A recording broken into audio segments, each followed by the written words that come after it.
한 번만 더 설명을 드릴게요. 제가 녹화를 못 해가지고요. 스탠다드 스케일러도 마찬가지고요. 그 다음에 민 맥스 스케일러도 마찬가지예요. 모든 스케일러, 변환기라고 얘기합니다. 모든 스케일러는 사용하실 때 우선 객체를 먼저 생성을 해요. 객체를 생성하신 다음에 훈련셋에서는 피팅, 스탠다드 스케일러 같으면 평균과 표준 편차를 계산하고 계산된 평균과 표준 편차를 가지고서 트랜스폼, 데이터를 변환하는 것까지를 수행해요. 훈련셋에서는. 그리고 세 번째로 훈련셋에서 찾은 평균과 표준 편차를 이용해서 테스트셋은 변환만 하는 거예요. 변환만. 그래서 훈련셋이 아규먼트로 들어가면 fit transform, 테스트셋이 아규먼트로 전달이 되면 transform만 하시는 겁니다. 민 맥스 스케일러도 마찬가지예요. 사용하시는 방법 똑같습니다. 자, 그러면 우리 가상의 물고기 있죠. 테스트 피쉬라고 하는 거 있었단 말이에요. 테스트 피쉬. 이게 뭐였었냐면 150g, 25cm라고 하는 그 크기를 가지고 있었던 가상의 물고기. 가상의 물고기를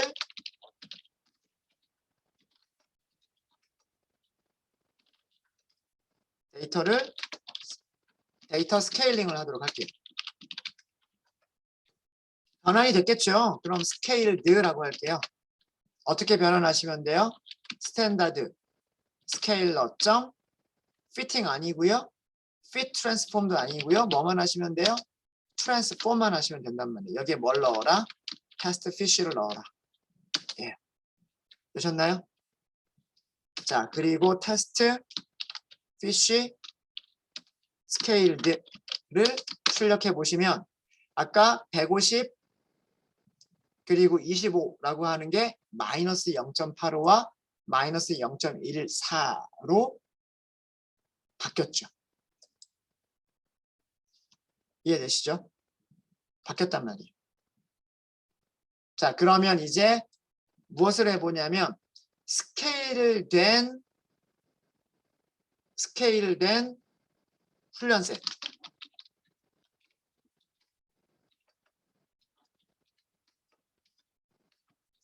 표준화가 끝난 훈련셋을 시각화해 보시고요. 그 다음에 스케일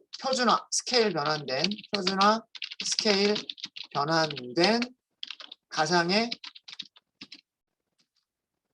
생선 데이터 시각화를 해보도록 하세요.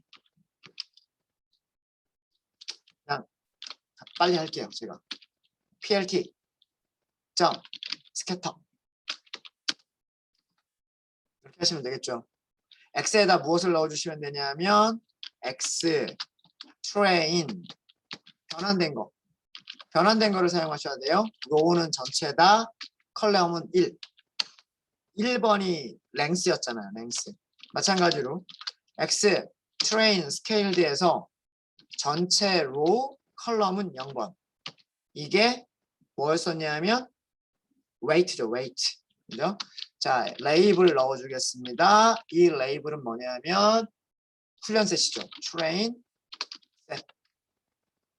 set.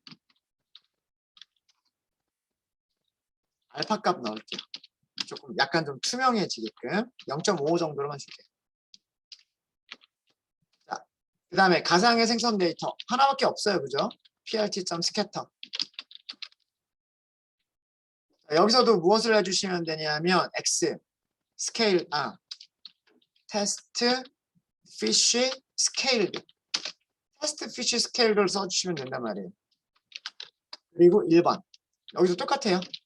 그 다음에 테스트 피쉬 스케일드 여기에 0번 이렇게 써주시면 돼요. 그렇죠? 자, 여기 레이블 모르는 녀석 unknown이라고 할게요. 자, 여기는 마커를요. 아까처럼 마커를 역삼각형 모양으로 만들고요. 그 다음에 컬러를 빨간색으로 하도록 하겠습니다. 아까처럼. 자, 이제 그래프 그려보면 되겠네요. X 레이블은 랭스예요. 랭스인데 스케일이 끝났어요. 이제 센티미터가 아니에요. plt.y 레이블. y 레이블은 weight예요. weight지만 그램이 아니에요. 그램이 아니죠. 단위가 없어요. 단위가 없어요. 그 다음에 plt.legend. 이거는 범례를 써주겠다는 얘기죠. 마지막으로 show.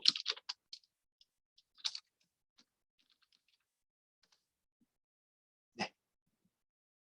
모양이 어떻죠? 표준화하기 전이나 표준화한 후나 모양이 똑같지 않아요? 자, 이 그래프 보세요. 이 그래프 보시면 위쪽에서 우리가 그렸던 그래프랑 이 그래프 있잖아요. 이 그래프랑 다른 게 없어 보이죠? 하나도 안 달라 보이죠? 그렇죠? 그런데 달라진 게 있죠. 뭐가 달라졌을까요? 랭스 스케일 보세요. 웨이트 스케일 보세요. 랭스와 웨이트가 전부 다 비슷한 크기로 바뀌어 있죠. 랭스의 범위도 마이너스 1.5에서 플러스 1.5. 웨이트의 범위도 마이너스 1.5에서 플러스 1.5. 그러니까 약간의 차이는 있지만 웨이트는 뭐 1.5보다도 더 큰 것도 보이고 그렇긴 하지만요. 두 개가 스케일이 비슷하게 바뀌었단 말이에요. 자, 이제는 거리를 계산할 때 랭스가 미치는 영향과 웨이트가 미치는 영향이 어떨까요? 똑같겠죠? 여기 크기 0.5잖아. 여기 한 칸의 크기. 여기 한 칸의 크기도 0.5죠. 어때요? 두 개가 같잖아요. 그죠? 그럼 이 그림에서 보는 이게 가장 가까운 이웃이 되는 거죠. 무슨 말인지 아시겠어요? 이렇게 스케일링이 되고 나면 얘는 뭐라고 예측이 되겠다? 브림이라고 예측이 되겠다라고 하는 거예요.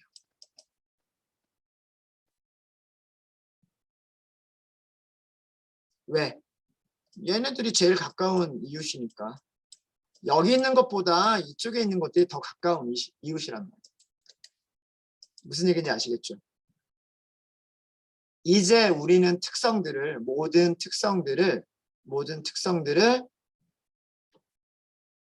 거리 계산할 때 비슷한 영향을 미치게끔 웨이트도 거리에 뭐 0.5라고 하는 영향을, 랭스도 거리 계산할 때 0.5라고 하는 영향을 미칠 수 있도록 만든 거란 말이에요. 이해되십니까? 자, 그럼 뭐라고 예측하는지 볼까요? 뭐라고 예측하는지 보려면 스케일링이 끝난 녀석을 무엇을 해야 되냐? 모델 다시 훈련시켜야 돼요.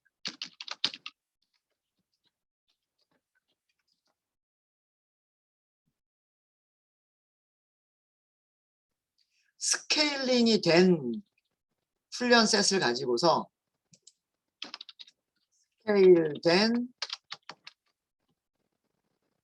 스케일이 변환된 이라고 할까요? 스케일 변환된 훈련 셋과 테스트 셋으로 모델을 훈련하고 평가를 해야 되는 거예요.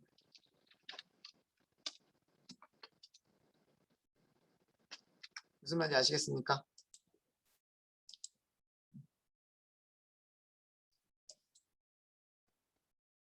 자, 그러면 어떻게 하셔야 되냐면 KNN 다시 만들까요? KNN 클래시파이어, K 네이버스 클래시파이어 이렇게 만들어요. 자, 그 다음에 훈련을 시켜요. 피킹을 시키는 거예요.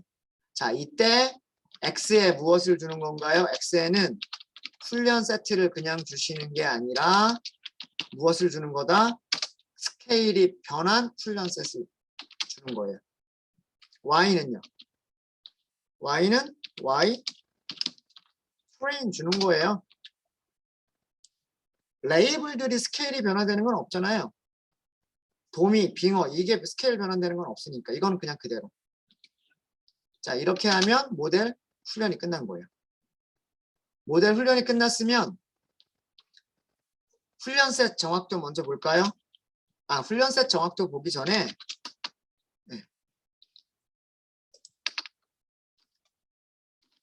모델을 생성을 했고 모델을 훈련을 시켰고 머신러닝 모델을 생성을 했고 머신러닝 모델을 훈련을 시켰고 자, 그러면 우리는 테스트 피쉬 가상의 데이터 먼저 볼게요. 가상의 테스트 생성 예측값을 볼까요? 어떻게 하시면 될까요? 훈련이 끝난 모델에서 프리딕트를 하시면 되죠. 자, 이때 프리딕트 할 때 무엇을 넘기면 될까요?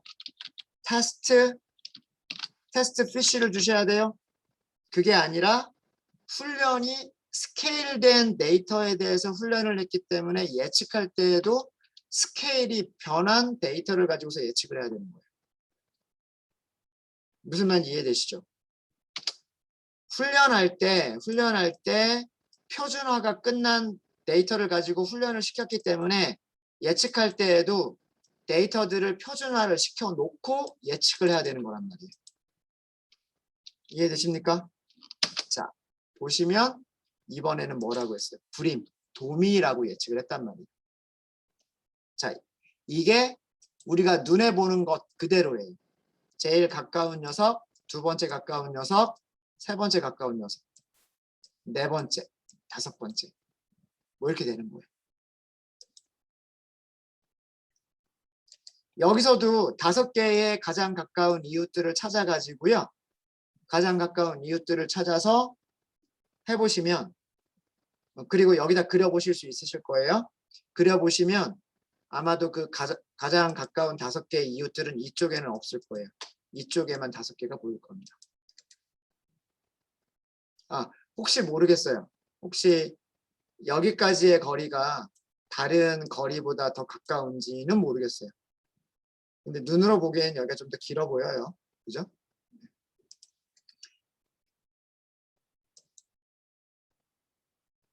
자, 왜 스케일링이 필요한지 아시겠죠? 그리고 스케일링 어떻게 하시는지도 아시겠죠? 거리를 계산할 때 모든 변수들이 똑같은 영향을 미치도록 비슷한 영향을 미치도록 하기 위한 게 바로 스케일 변환이에요. 숫자들의 단위를 다 없애버린 거예요. 숫자들의 단위를 다 없애버리는 거예요. 센티미터 단위 없애버리고 그램 단위 없애버리고 범위를 비슷한 범위로 만들어주는 거예요. 되셨습니까? 네. 평가까지 한번 해보죠. 훈련셋 평가와 그 다음에 테스트셋 평가 동시에 진행해 볼게요. 자, 훈련셋을 평가를 하시려면 훈련셋 예측값을 먼저 계산을 하셔야 돼요. 예측하시려면 knn classifier 예측 이렇게 하셔야죠. 여기에 무엇을 주신다? train 스케일들을 주시면 돼요.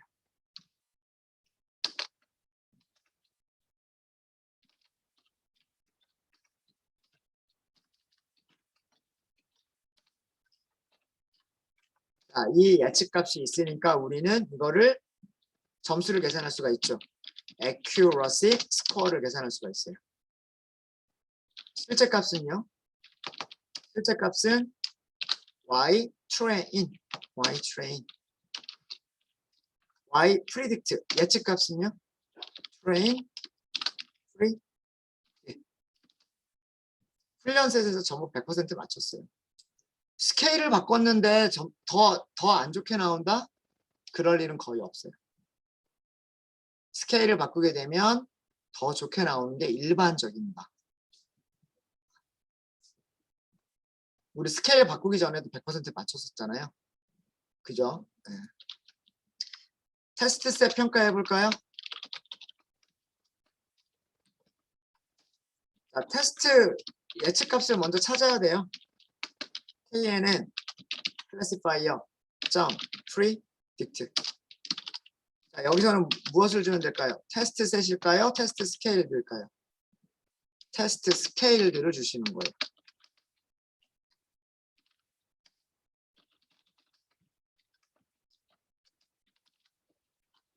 표준화된 훈련을 시킬 때 스케일드가 된 걸 가지고 훈련을 시켰기 때문에 예측을 할 때에도 스케일드 된 걸 가지고서 예측을 해봐야 된다라고 하는 거예요.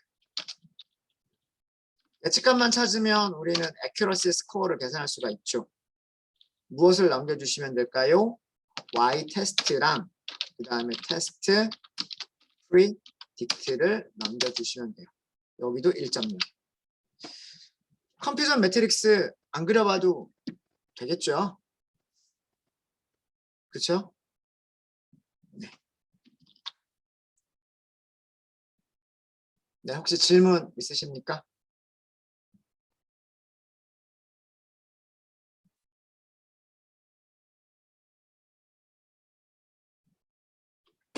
자, 이렇게 해서 저희 오늘 했었던 거 한번 쭉 한번 정리를 다시 한번 좀 해볼게요. 정리를 쭉 해보면 목차만 보면서 설명을 드릴게요. 우리 임포트 했죠. 넘파이, 판다스, 시각화, 네이버 이거는 머신러닝 모델 알고리즘을 가지고 있는 거고요. 모델 셀렉션 뭐 때문에? 트레인 테스트 스플릿 때문에. 매트릭은 모델 평가 지표. 모델 평가 지표는 정확도, 정밀도, 재현율, F1 스코어 그리고 이런 것들이 계산이 되면 컴퓨전 매트릭스 그 다음에 분류 리포트 이런 것들을 계산해 주는 게 매트릭. 훈련을 시키기 전에 전 처리를 하는 게 프리 프로세싱. 그죠? 전 이전 프로세싱 처리. 훈련을 시키기 전에 훈련셋을 변환을 해주는 것을 프리 프로세싱 전 처리라고 하고요. 전 처리할 때 필요한 게 표준화 스탠다드 스케일러, 민 맥스 스케일러, 정규화.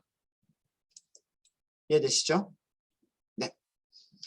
자, 이런 것들을 임포트를 했고요. 그 다음에 우리가 훈련 세트를 가지고 왔어요. 피쉬라고 하는 데이터를 가지고 왔죠. 피쉬라고 하는 데이터를 가지고 와서 피쉬에서 어종, 도미와 빙어, 브림과 스멜트라고 하는 두 개의 어종을 선택을 했고 웨이트와 랭스 두 개의 변수만을 선택을 했어요. 그게 49개인가 아마 있었을 거예요. 그 49개를 어떻게 했냐면 앞에서 35개, 뒤에서 14개 뭐 이렇게 했을 거예요. 이렇게 샘플링하는 것을 뭐라고 부른다? sequential sampling이라고 부른다. sequential sampling을 하실 때는 어떻게도 할 수 있어요? 이렇게 하시면 돼요. 셔플을 false로 하겠다라고 하시면 sequential sampling이 돼요. 기억나시죠?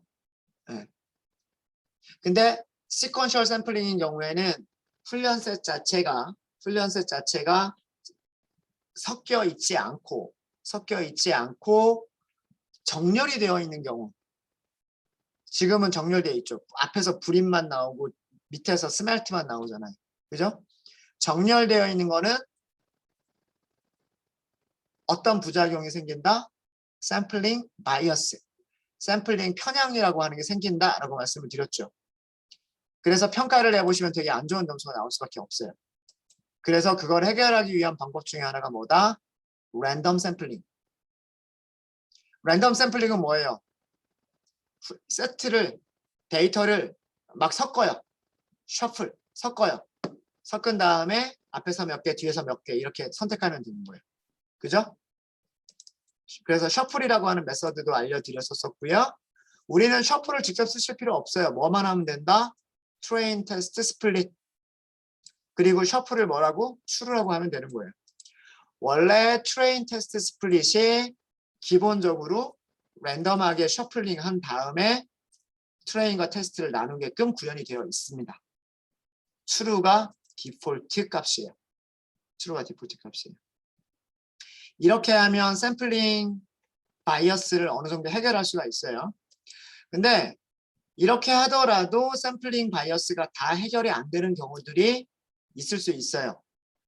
어떤 경우냐면 너무 많이 그 클래스의 비율이 너무 많이 차이 나는 경우. 뭐 예를 들어서 전체 샘플이 1000개가 있었는데 1000개 중에서 990개는 뭐 A라고 하는 클래스고 10개만 B라고 하는 클래스다. 차이가 너무 심하잖아요. 이거는 랜덤하게 섞어도요. 바이어스가 발생할 수도 있어요. 그렇겠죠. 그래서 그런 때에는 랜덤 샘플링보다 무슨 샘플링을 사용하는 게 더 좋겠다? 스트래티파이드 샘플링을 사용하는 게 더 좋겠다 해요. 스트래티파이드 샘플링을 사용하실 때에는 스트래티파이라고 하는 아규먼트가 있고요. 이거를 yes, y라고 설정해 주시면 돼요. 여기서 y는 무엇을 얘기하는 거다? 전체 데이터의 레이블을 얘기하는 거예요.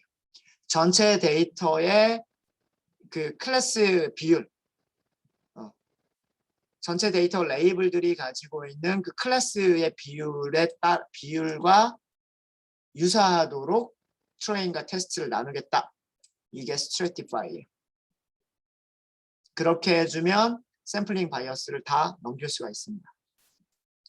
자, 이렇게 샘플링까지는 잘 했다라고 하더라도, 샘플링까지 잘 했다라고 하더라도 어떤 문제가 생길 수가 있냐면 특성들 간의 단위의 차이 때문에 생기는 스케일링 문제가 생길 수가 있어요.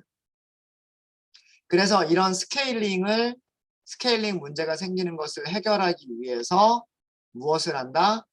표준화나 정규화를 해볼 수가 있다라고 하는 거예요. 표준화를 하실 때 사용하시는 방법은 표준화, 스탠다드 스케일러로 생성을 하고요. 훈련 셋에서 핏 트랜스폼을 해요. 그리고 테스트 셋에서 어떻게 한다? 테스트 셋에서는 트랜스폼만 한다 해요. 이렇게 해서 훈련 셋 변환된 거를 얻죠. 그 다음에 테스트 셋 변환된 거를 얻어요. 그렇죠? 훈련 셋과 테스트 셋을 각각 fit 트랜스폼과 트랜스폼을 하고 난 다음에 무엇을 한다? 그러고 나서 훈련을 시키는 거예요. 스케일된 데이터를 가지고 훈련을 시키고 스케일된 데이터를 가지고서 예측을 하고 평가를 내리는 거예요. 이게 머신러닝의 전체 과정입니다. 데이터를 준비한다. 데이터를 전처리한다. 스케일링이 필요하면 스케일링을 한다. 그 다음에 전처리가 끝난 데이터를 가지고서 훈련시킨다. 훈련이 끝났으면 훈련 셋에서의 평가 점수를 계산해보고 테스트 셋에서 평가 점수를 계산해서 오버피팅인지 아닌지를 확인해 본다. 그리고 만약에 테스트 셋에서의 점수가 별로 안 좋다라고 하면 그거를 개선시키기 위해서 무엇을 개선해 볼 수 있을 것인가 라고 하는 걸 찾아본다. 이게 머신러닝의 전체 과정입니다. 네, 정리되십니까? 오늘 우리가 쭉 한 거 정리되세요?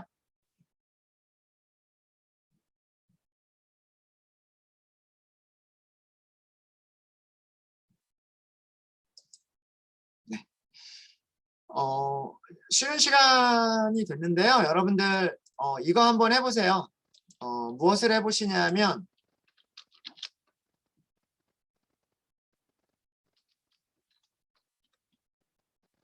민, 맥스, 스케일러 클래스를 사용해서 그 훈련 셋과 테스트 셋을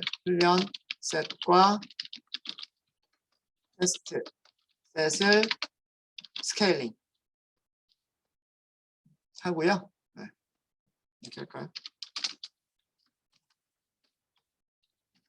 훈련 셋과 테스트 셋을 스케일링을 해주시고 그런 다음에 훈련 셋 정확도 계산해 보시고요. 테스트 셋 정확도를 계산해 보세요.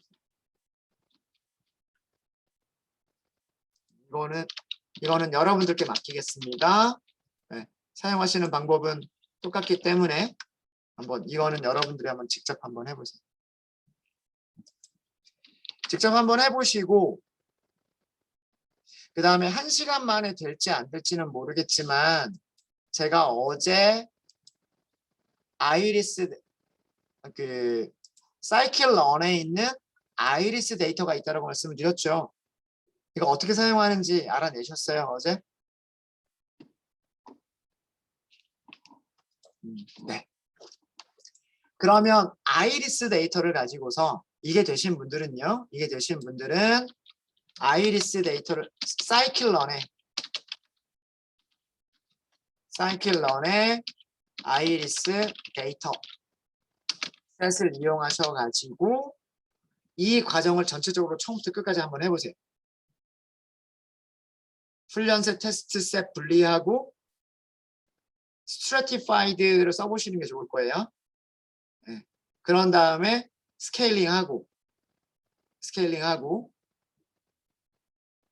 그런 다음에 KNN을 훈련시키고 KNN 훈련이 끝났으면 데이터 훈련셋에서 정확도 계산해보고 테스트셋에서 정확도 계산해보고 그리고 여기서는 컨퓨전 매트릭스 같은 것들을 만들어 봐서 어디에서 몇 개가 틀렸나 이런 것도 한번 찾아보고 이런 것들을 해보시면 좋은 연습이 되실 겁니다.